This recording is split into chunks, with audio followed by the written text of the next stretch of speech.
ways, but can you like, what's the path to victory though for Meteor? What has to go right? I suppose let's start with the lanes for them. What lane in particular do they need to kind of take over with, and then maybe look to run with that advantage? I mean, top needs to go great for the Morphling. We know that, right? Like, you're set up to have a relatively decent lane. You know, the Beastmaster Rubik, it's not amazing.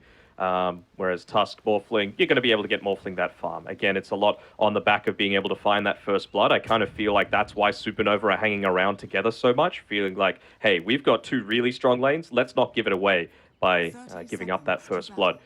The other advantage that you do have, though, on Meteor is that you've got Marblu, of course, playing his Mirana up against an AA. No stuns on that AA. You might be able to slow him down a little bit, but he's going to be able to get these creep pulls off.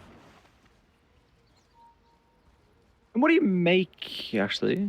Sheep's got to be careful. What's their vision look like at the moment? They don't see anyone just yet. They're pathing on the outer portions of it. Still are. No one spotted. No one spotted. But no one's going to fight.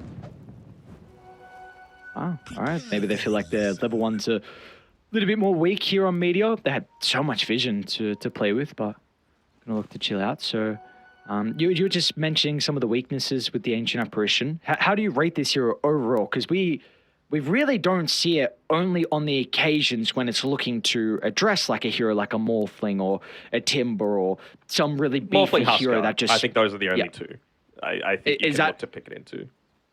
So you can't even... you feel like AA just cannot even be picked unless those are drafted on the enemy team?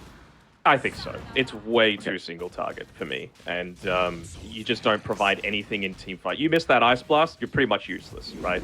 Like, eventually, if you can get into the Aghanim Shard, it helps you with a little bit of that lane push. So I think I want to see Chola look to rush that one. But just have a look on this bottom side. Marblu, I'm a little surprised that he actually hasn't gone for this creep pull already. He's going to block up the camp, but this is not what Molasses wants. He's already being harassed quite heavily by this duo. Winter doesn't have the Orb of Venom yet, but he's got it queued up, which I quite like. I really want to see him try and rush it out if possible. They're giving him a few free things here, right? Like the Courier for free, Molasses able to farm back close-ish to his tower for free. I mean, I know that Winter's going to get a little bit of this farm as well, but I mean, the fact that Courier's dead means that you're not going to have the Orb of Venom coming out immediately. You might need to wait for the boots, for example, which, again, not the worst, but could be better. And, I mean, Winter's missing a bunch of last hits as well, I have to say. I mean, he's missed a couple in lane, completely uncontested. He also missed that bounty rune in the mid lane just by boundlessing a little early on Echoes, so he was able to pick that one up. It could have been a 3-for-1 rune trade as well. So, I mean, the little things are going Meteor's way right now. I do wonder what build we're going to get out of Chen in this game in particular. You were, of course, just mentioning again, the Beastmaster versus the Night Stalker. It's going to limit you going into that Helm of the Overlord. I cannot remember who did it. It may have been 33, but I really like the Helm Dom into the drums build on Beast, and then eventually he got like the Boots of Bearing. I don't think the Night Stalker should prevent you at least from going the Helm Dom. I mean, it's such a great item to be able to boost up your farm. The stats are great. It helps you take those early objectives before the Night Stalker is able to eat the creep. So, and then the follow-up in drums was really nice. And it could be, with the lineup they have, like the Monkey King, the Dragon Knight to help them kind of chase down heroes and keep inside the middle, as even some of the slows as well as the game goes on.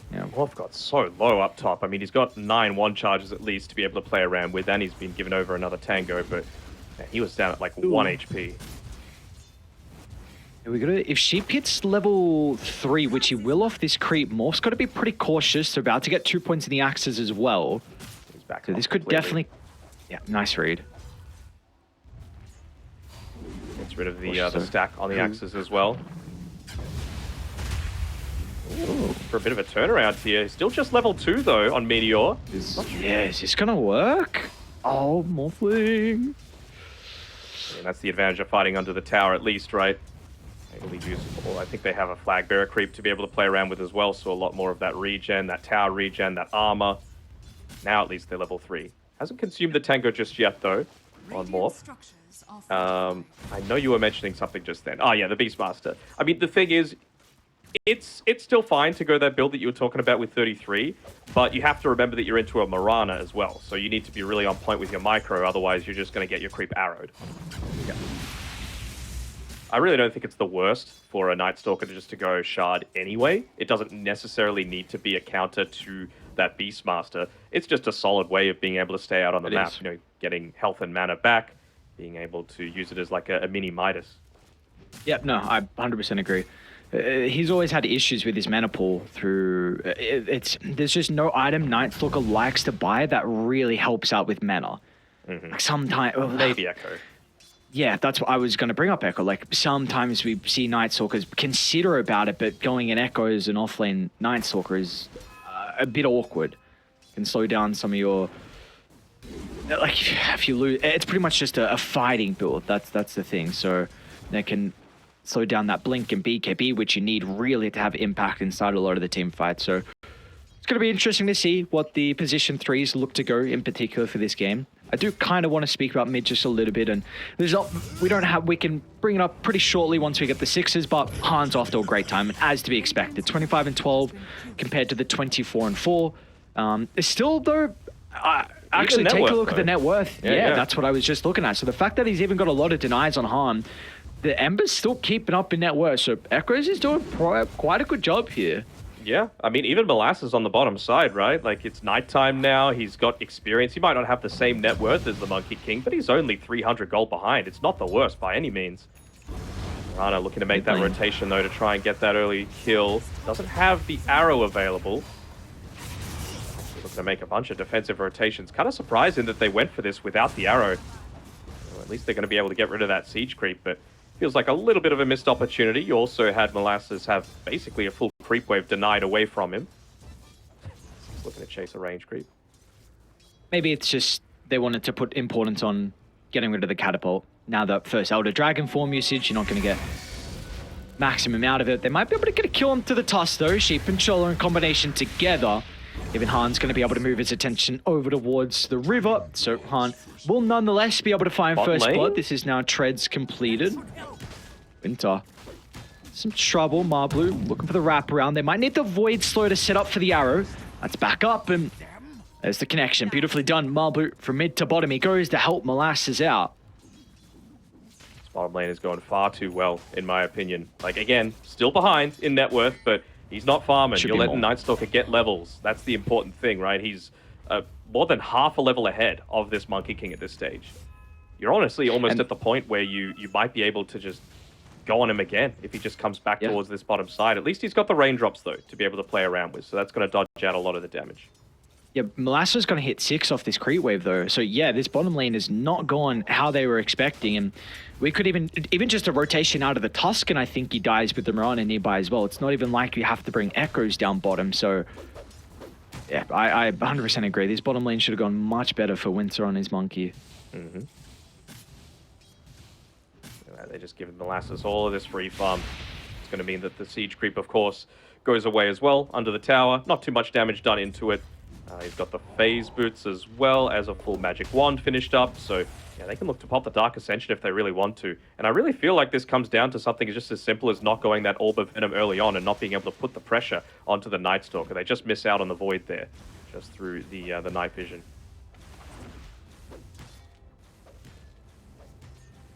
Kind of like we were expecting with Chen, though, on the old Beastmaster. He's actually going into the Greaves first. So no Helm Dom. He might be in a little bit of trouble here. We'll see. Oh, great shots from TZ. Mid lane, we're going to see contention over the rune. Unfortunately, it's going to spawn top for Echoes, and one point in the chains was not enough. Marblu a little bit too late for the arrow. Regardless, it wasn't going to be a kill, but maybe to hold the DK down, because that's a great rune for the Dragon Knight with his ultimate. Just get some damage ticking into the tower, right? Yeah. Outboard Dark Ascension. What have we got going on with this for Molasses? Look at Winter's positioning, just staying between his AA and the Night Stalker. Really like that. Sacrificing his own life a little bit just to make sure the AA that's going to provide a lot of protection isn't going to be quite as impactful. They're making the rotation through towards mid, though. This is an Elder Dragon form DK. 2 points Dragon's Blood. Plenty of charges in the wand. How about the Strength Treads activated as well, Han? Is he going to be able to stay alive through all the heroes? And it's not the case. 4 members required to get the kill. I'll get a D-ward as well, so this mid lane even further secured for Echoes on the Ember. And some Urn charges as well. Used one on the Night Stalker just to be able to get him back out to lane, but Blue, of course, still has that one available, even takes away the Bounty Rune. I wonder, like, you kind of feel like you have to go for a play now, right? In the next minute or so on that Night Stalker, just before you feel a little bit more useless during the daytime. Yes, you're going to have the Dark Ascension back up shortly. Raw use from Chen to get him out of danger of TZ. Do like what... Oh, Echo's even here now as well, so... Gonna go for Chen maybe after the ball.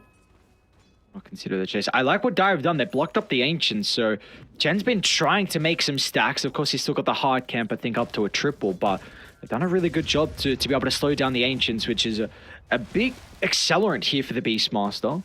Mm-hmm. Well, Molasses is going to buy up here. I mean, he's got the Echo Saber queued.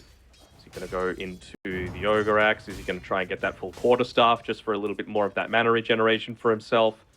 Wouldn't hate either. He's almost level 8 as well, so even though it's just turned to daytime, by the time he's got it, he'll have that Dark Ascension available, and maybe you can prevent a little bit of that turnaround with the stuns, just with that 1-point crippling fear.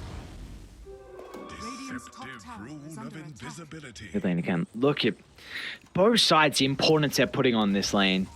Continuing to try and... Can you find an angle for the arrow Marble? Maybe he wants to hold it. Ah, there we go. Should be able to do with the catapult. They're actually going to look to smoke on Nova and head to top there. By the time they get there, they won't have this Elder Dragon form, but still have the Beastmaster. It's only 1 point in the call, though, so it won't be too much damage onto the tower. I think they just felt like these lanes went really well for themselves on Meteor, and that's why they're going into this Lincoln's first item on Morph, right? Like, yes, you're up against a lot of these spells that are going to punish you if you go too far forward, or might it be the DK that's in trouble? Looks like he is. Han tries to turn around, but he's not going to be able to find some distance away. Now they cut down the tree. Echoes over the top of the Remnant. Now Winter can't even get any spells off. What a disastrous fight for Nova and our Meteor. They can continue to chase him down. They got all the vision they would need to dive onto the tier 1 tower. What a defense setup from the boys on Dire. I quite like where they set up as well on the north side of this tower. So the Beastmaster Hawk was actually to the south side, expecting that's where a lot of these TPs are going to come in. But where they were really looking to make that aggression happen from was away from that Beastmaster Hawk. And well, we just see the power of that surprise attempt. Even the DK, of course, having a really solid lane. How many kills did Morphling get off the back of that? Just the 2, but rockets him up to the top of the net worth. But yeah, I was saying before that fight broke out, I really felt like, maybe Morphling needs to go into, a Manta style, something else to put some aggressive pressure out onto the map if his team was going to have any chance to be able to combat these first few fights. But I think he's saying, you know what? Ember, Night Stalker, you've got a decent amount out of this. I can just prevent myself from dying, go this Lincoln Sphere, and if they're going to rotate for me, it's going to take a lot more space out off the map, so we're all going to be farming. They've even got that extra farming, they are. Out to Molasses now. He can look to go into that shard after this still. Really wouldn't hate it. They're also looking to protect this siege creep as much as possible on the bottom side. Again, that was one of the big weaknesses that I was saying about their draft. They don't take towers all that well, so the fact that this siege creep is still up at 12.5, nearly 13 minutes. Look at this in the jungle. They're going to be able to intercept the rotation, but it will be the blink reveal. So it can set up for the Ice Blast. TZ will go down, but maybe it gives a bit of a free fight for Echoes where he doesn't have to worry about the stuns for a little bit of time. So you get the kill into the Rubik, and now can try and turn over to the Dragon Knight as well. This time, nice Remnant over. Even for Chola, Echoes is just toying with them. The Ember Spirit making quick work of his enemies, with the Arcane Rune coming into full effect there for Echoes. I was almost wondering if he was trying to go for like a Sleight of Fist Quelling Blade play, just guessing where the Monkey King might have been, but wasn't able to quite land it. Didn't even end up cutting a tree, but Yeah, he's just doing everything off the back of these setups. And, you know, I was saying it before, right? You have to choose Sleight of Fist, you have to choose Flame Guard. And they clearly went for the Sleight of Fist build just because even with the DK in a really vulnerable position, and of course he's a much more vital hero to be able to kill to stop a lot of their aggression, they're going to find this Beastmaster as well. Doublest toy maybe down to the low ground? No, Flame Guard. Okay, that's what he was looking for. I was going to say, is he trying to hide? Nah. But I didn't see he had the toy regardless. Dark Ascension used. They're going to look to wrap on mid as well. They've still got a little bit of time to work with. All the teams coming over as well. Nova. Oh, how do you look to escape from this now? Molasses with the wraparound. Easy kill on the sheep, but the Ancient Apparition's going to get caught out as well. And one by one, looks like Supernova continuing to drop some of their members. And meanwhile, bottom lane, the Morphling's going to solo kill Winter. Is he? What's going on? Okay, he's not going to chase him down. I think you're fine enough just bullying him out of this lane, you know? He's not farming. You're happy on Morph. And now he's looking to go into that Manta style build that we were talking about before. He's got the Lincolns. He's satisfied. He's not going to get instantly picked off by just a DK. You know, you're going to need Dragon Tail. You're going to need Elder Dragon Form. You're going to need Beastmaster Roar. You're going to need Rubik there as well. So it becomes a whole lot more challenging. This is one of the strengths of their draft, though. Group up and go. Snowball in. Is the go going to work this time? Without the Dark Ascension, it might be a bit of a window. But it is nighttime, so the Night Stalker, he wants to get into the middle of it all. Dragonite's starting to get tickled down.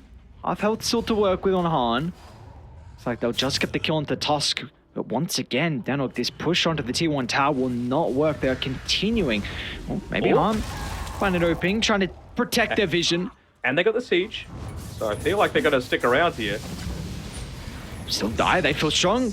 An aggressive waveform into the middle. They're not worried about any of the damage as Molasses gets onto the supports, stopping the spell casting. They won't be able to keep Sheep alive thanks to the Greaves. Steals the Remnant as well, so Sheep's going to get back to the safety of the T2 tower. But Chola will not have the same fate. Once again, Meteor able to get a couple of kills across the map. The tower will still go down though, so it takes some time for Supernova to get it, but finally, they'll be able to find that T1 tower. Thanks, Cardi. Also, Agshard now finished up by Molasses. Instantly just chomps on a creep. Back to almost full HP. This is the value that this item gives. I mean, it protects, of course, against an eventual Beastmaster, Dominator, Overlord, but he's still not looking to go into it. Just trying to be this big aura bot. Going for the fight next. They've caught out Winter. A little bit off the mark with some of their combos, but it's not going to matter. With 3 heroes completely surrounding him and no one acting as the supporting line. Again, Winter's going to go down 3 deaths for him. He's really struggling. And again, he's going for this Radiance build on the Monkey King. Not the biggest fan. I mean, it's going to give them some more ways to get through the Flame Guard, I guess. It's going to prevent the Night Stalker from dealing as much damage, I guess. But, I mean, Night Stalker's going BKB next item. By the time you've got your Radiance, he's going to have that. I was thinking, like, is Monkey going first item Nullifier? Maybe. But nothing really to nullify outside of that Flame Guard right now. Oh, we are going to see an aggressive smoke, though, from Nova. They know. Not going to be an easy one. Full wraparound.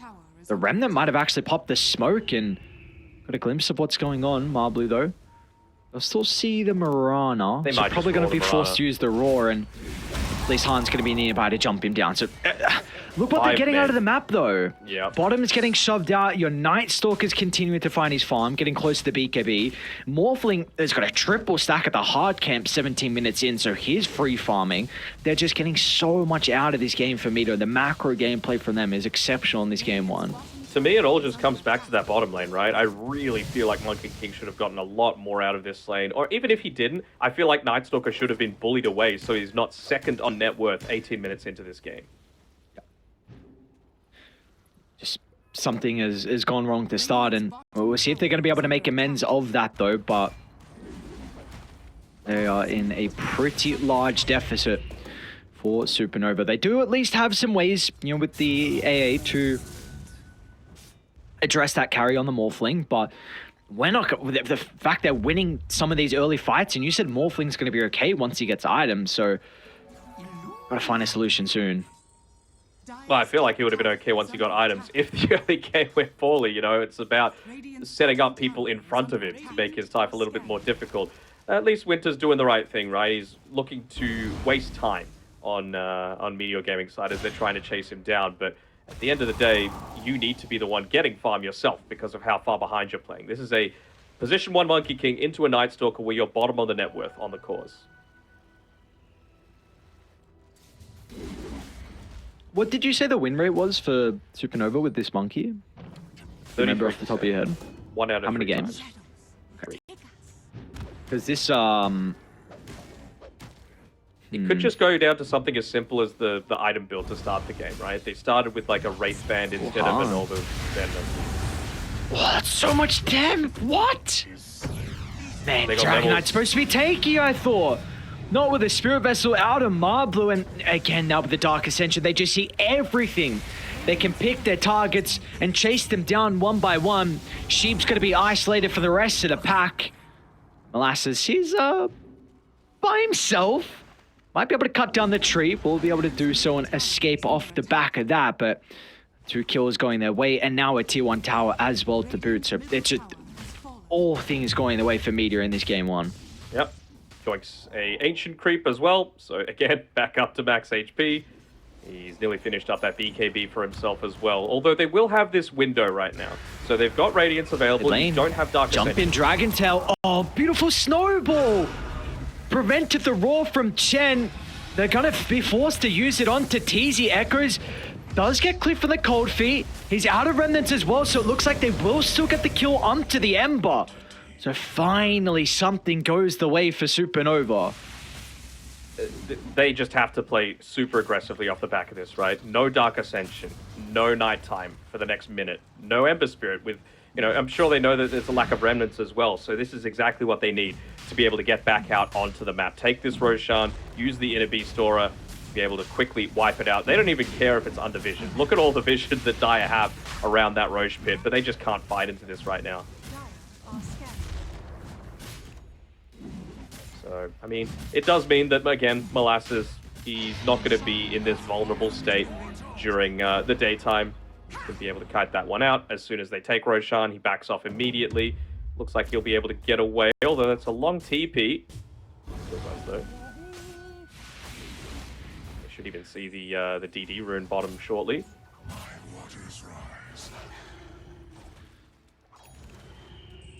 How big do we feel like this Aegis is going to be for Supernova? Can they look to play aggressive off the back of it, or are they still waiting for a little bit more timings? Okay. I think it's about, like, when I say aggressive, I don't think they want to fight yet. I think they want to be able to farm on Meteor's side of the map.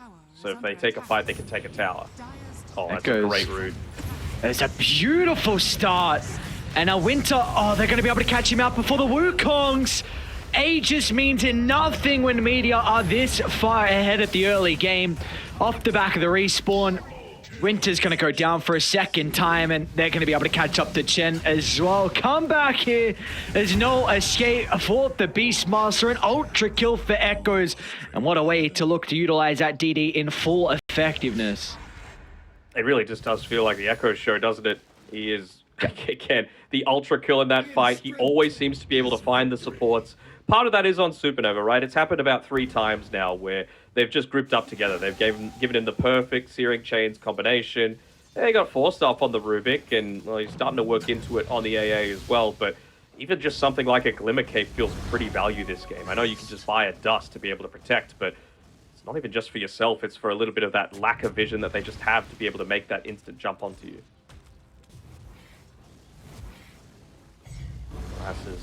I was wondering what he was going to go at level 15, whether it would be the Dark Ascension damage or the status resistance, but I mean, they've got a lot of status resistance right now, and I kind of feel like with that Beastmaster Hawk, if he pops the BKB, they might even commit to using the Roar onto the Night Stalker just to give the supports a little bit more breathing room to be able to play around with. Let's go on Blink Dagger next. Again, wouldn't hate a Nullifier. Takes off the Jingu stacks. Means that you're not going to have the effects of this 4-star of the, I said Glimmer Cape before. You can get rid of the Pipe buff as well. It's just this awkward item in his inventory with the Oblivion Staff. It's just like, what do I do with that now? He can go back into the Echo, but I guess he feels strong enough overall. Sure.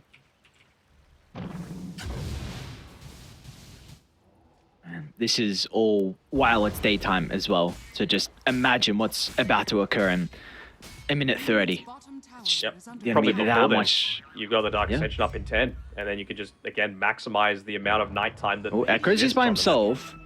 That'd be a big kill. He's got a good kill streak. Han's gonna jump. Found him.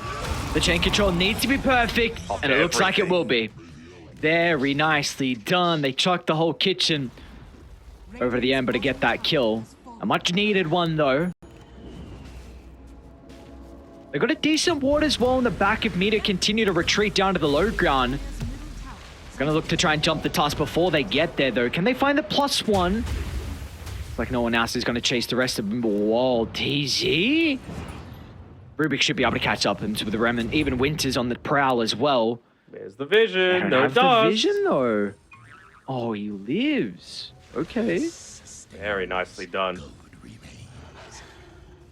Just that little bit of extra vision, right? Was able to get in onto the Mud Golem, move over towards the right-hand side, away from any kind of damage over time that would have broken that Blink Dagger, and yeah, Blink's on a way to safety. Again, they didn't really use that much outside of the Moonlight Shadow in that engagement, right? No BKB popped by the Ember, I don't think, unless I'm completely wrong. But Night Stalker still has his available. It's now nighttime again, so they can look to make a more aggressive move. But I almost feel like he wants to get into this Mage Slayer first. That's a good way to make use out of that Oblivion Staff. They're going to go there. Blink now. Yeah, with this Blink, I mean, the supports are going to be food. And you still don't have the BKB on the Monkey King to get some area control inside the middle of the fights. Lasses. Instant use of the Dark Ascension. Han. Oh, the snowball. Time and time again, man. Always on point is TZ. And now they can just swarm them down. One by one, they're going to chase inside the middle. Winter's going to be able to get a pretty good Wukongs off. And as a result, they'll get the kill on the Ember. And now they're in shambles on Meteor. Forced to retreat as away is finally Supernova. They take a team fight where they get a huge amount of value out of Monkey's ultimate, and they had a great ward as well to fight with. I think that's why it all happens, right? Molasses was a tiny bit slow on the Dark Ascension usage, means that he wasn't able to use that Blink Dagger, get it onto the backlines, pop that BKB. It was a great snowball save, though, coming through from TZ, but they were fighting under their vision the whole time. But the most important thing was that Primal Roar I was talking about, right? Because you can see the Night Stalker where most of the time he has that advantage over you because of the Dark Ascension. They roar him, they drop the Wukongs. It just so happens to catch the Ember Spirit as well. So that's the perfect fight for Supernova. Yep.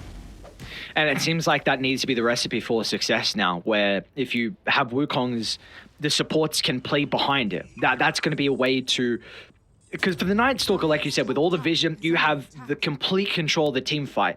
But now you can rally around a Wukong. Sometimes if you're versing the Undying versus the Night Stalker, you rally around the Tombstone, you rally around a structure.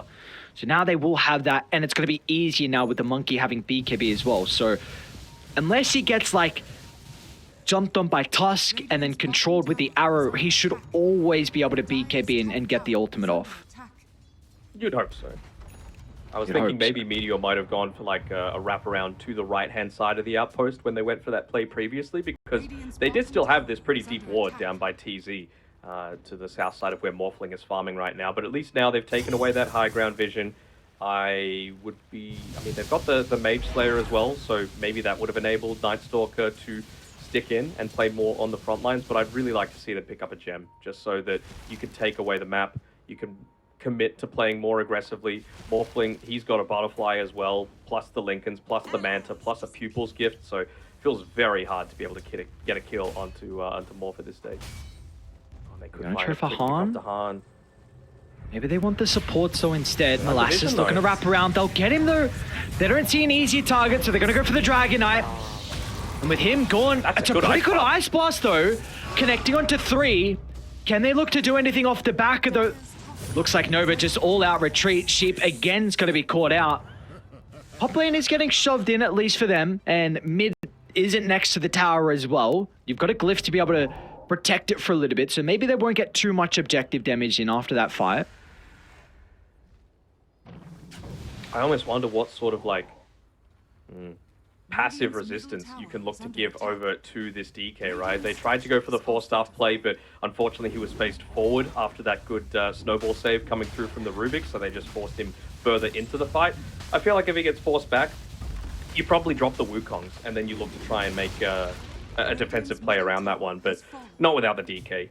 He still needs to be a lot of your aggressive potential. And he's got the Orchid as well, so they're really banking on trying to find this Morphling out of position, drop the Orchid just for a little bit of that additional damage output. Well, he's even going Satanic, so he's going to have another Dispel, though. So you're going to be relying on those being on cooldown because he has multiple ways to protect him. So I hope they play around their ward this time. They've got, again, this deep ward by Sheep placed, but they seem to want to just venture towards where they probably set up. He's going to be able to get the jump. Kill, though. Oh, Jesus. That Boundless Strike just blows him up. And now Chen, we're going to try and close the distance with the Roar.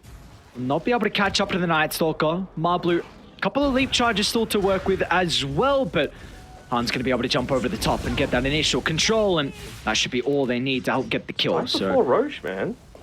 Okay, and they've got really good vision around it as well. Multiple wards to play with here for Radiant. Oh, they got the gem on the courier. Gem. Ooh, this is okay. big. They can play around this for sure. What's the vision look like for Meteor right now? Around Roche Pit, it's pretty pitiful. They can take this one for free. Who do you give this to, though? Rubik, I guess? Yeah, absolutely. You would give it to Rubik, right? Yep. He has the shard queued up as well, so this maybe helps him go into a different item. I hope they give it to him. There's a lot of value out of that defensive telekinesis. Do not like that. Oh, they're giving it to DK. They want to give him a little bit more farm, but... Oh, no, never mind. They give it to Sheep. Good. Good. Okay. Good. I kind of want to see him go BKB, honestly, on Sheep. Just so that even if... Yes. So even if Night Stalker gets on top of you to prevent these saves through the 4-star, through the telekinesis tossback, you've still got that spell immunity to be able to do it. Because if you're Glimmer Caping, you're still silenced. If he might go a Nullifier next on the Night Stalker, and he is. So yeah. I think BKB is what you have to do. It sucks, but you have to. No, it makes a lot of sense. It's a very unconventional build here for the Rubik, but you need to go that when you're playing versus a Night Stalker. That's... It's as simple as that. This hero loves to build Nullifier because your way to address him is defensive items, 4-stars, glimmers, like you've been mentioning. So Ghost Scepter as well feels kind of useless most of the time against him. So we'll see. I mean, he's going to buy out for the Glimmer, and shortly he's going to see that Molasses will have a Nullifier, and that Glimmer's not going to have a whole lot of value. Nope. Regardless, so like Supernova, quite impressed with how they've been able to take some of the team fights. It's only a 4,000 deficit now. There is a large gap though. Pretty much all the net worth is from the carries. The Morphling's like 5,000 ahead of Han, so of Winter. So that's pretty much where all the net worth difference is. True. So what you're saying is you just kill the Morphling and it's easy. Okay, that's kinda. I mean, it's how do you kill him though? If he gets ice blasted, he has to be very careful inside the fight. So maybe you just, if you can connect with the ice blast, then maybe it takes him out for 10 seconds, which could be enough for you to get a couple kills off the back of that. Maybe you don't need to kill him, but just take him out of the equation for a bit of time. TZ has been pretty on point with these snowball saves though. So, you know, even if he does, you're probably going to be able to get him out to safety, your waveform away, and you're feeling A-okay. What can I say? So eyes on TZ then. See if he's going to be able to position himself accordingly to help keep them alive. Very close to utilizing that Hawk. Ooh. Should be fine. They're going. Winter's away from the team. They're completely split and they need the Wukongs to protect them. Roar's going to enable them to retreat. They'll turn now with the Ice Blast as well. Look at the control. Echoes. Toying around with the side of Zoo, and they're in trouble now on Meteor. Whoa, momentum, it's swinging. I mean, he was on 3. I was like, this is great. This is an amazing setup, but the rest of the team just weren't there. And I'm a little surprised by that, right? Like, you've got Leap to be able to get in on the Mirana to connect through. You've got Morphling who could waveform forward aggressively. You have a Blink on the Night Stalker. That's just a fall down in communication, I feel. Not everyone on the same page. And now they're going to keep pushing. Why not? You've got Aegis, you've got Wukongs you can drop if you really want to. You've got a DK, you've got a Beastmaster that's still alive. Drums, still 2 charges left on it. We're going to look to try and find out someone on the back lines if they can afford it. Oh, constantly using that dive bomb on the Hawk. And they'll do it, just to, you know, keep a little bit of that fear away. So who would have thought that after the first, 18 minutes of this game, that the Supernova breaching the high ground and taking racks first. And no Dark Ascension, so you can't play for another minute. It needs to be said that Supernova's cores are going to scale. Like, this is a Monkey and DK that is getting buffed up by Greaves, Pipe, Drums, almost AC, and maxed out Inner Beast. This is going to be a DK that hits really hard in the late game. Can they defend off of this Moonlight Shadow, or do they even want to keep pushing forward? I think this is the right move by Supernova. They're just like, all right, we've taken all outer towers, we've taken a lane of racks, bottom lane's going to push in. It's already in a pretty bad spot right now for Meteor, so if they don't make a play instantly, we're going to know about it, because these lanes are going to be pushing in quite heavily. So just back off as a team. Wait for that information. What do they need to do differently to unlock the Morphling in the fights? Because he's 7-0-5, but honestly, I'm not feeling his kind of unlocked, presence. don't you think? Yeah, but I'm not feeling his presence inside some of the team fights. Is it almost a case of like you almost never want to go a Blink Dagger on a Morphling, but like, do you need to just be there to instantly blow up the AA and Rubik? Even the Beastmaster at this stage, right? If you can't get off the Greaves or the Pipe or the Ogre Seal Totem, the Roar, think of how much more effective that's going to be. Yeah. He's got a Silver's Edge queued up, so it kind of does a similar thing if he can find an angle around. They've got Nullifier as well coming through on Molasses. The Aegis just expired, and it's nighttime, level 20 as well. So this feels like a big period of strength coming through, but you got to go as a team. You can't afford to just get pick off like that once again. But look at Supernova. They're just playing together as well. I really want to see Monkey King just staying in the tree line, though, to be able to provide a lot of that info. That's a big Cory. That's got an MKB on it on the Monkey if they want to kill it. To avoid it. However, they're going to smoke themselves as well. It's all on the Monkey if you can get the Wukong's command off to try and give them an area control in the fight. He's going to be able to do so. All the supports looking to play around together. As Winter has done a good job to keep them alive for the moment. Now Morphling, he committed into the middle. They've got the Roar to hold him down, but the Jinku stacks it there. Monkey's doing too much damage. There's your top of the net worth hero not having any impact. Down goes the Morphling, and now Winter's chasing for more as well. There's going to be lacking the vision for Marblue, but again, it's another fight where we do not feel his impact, and they can look to go up the high ground now.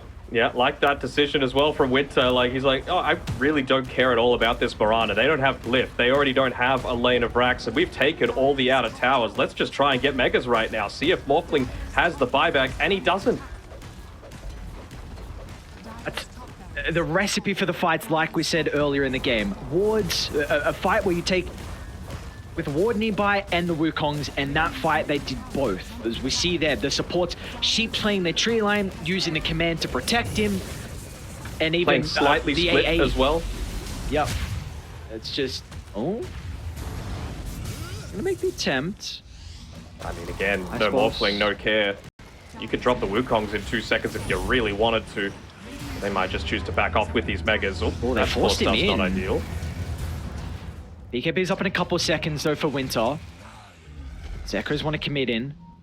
Looks like they will not. Up against Megas now. And they're even considering about going back in. Everything is available here for Winter. I just want to see them set up a few more wards first before they look to do that, to prevent any kind of big wraparound plays, right? Like, how do they even deal with these side lanes? I mean, I guess Mirana's capable of doing it. Tusk's okay at it, but Nightstalkers, yeah. They caught... I can kind of see why. I mean, they've just been picked a few too many times. You like having that one last hurrah, don't you? It's another game, though. I swear Meteor did the same thing, where they just